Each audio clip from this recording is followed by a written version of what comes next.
Welcome to Burlap Teachers. Enjoy the video. You start by confirming the device supports mobile GPU APIs and getting immediate access.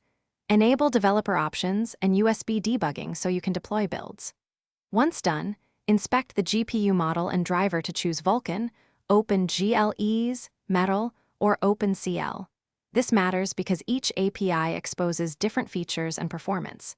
Install the SDK/NDK or Xcode plus a GPU profiler now, because you need live metrics for the next steps rather than guessing later. You now integrate GPU workloads into your app. Pick the API that matches platform and goals, then port shaders or compute kernels accordingly. Make models mobile-friendly by exporting to TensorFlow Lite, UNX Mobile, or Core ML and apply quantization or pruning to reduce memory and compute.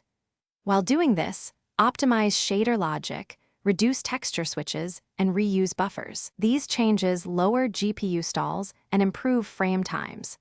Make sure to profile iteratively so each optimization shows measurable gains. You finish by validating across devices. Run GPU profilers to capture frame time, temperature, and power usage, and compare results to targets.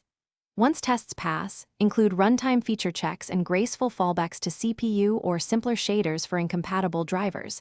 This prevents crashes in the field. Automate smoke tests in CI to catch regressions early.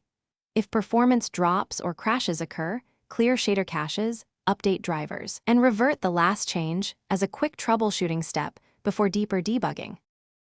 Thanks for watching. Consider subscribing if this video helped you.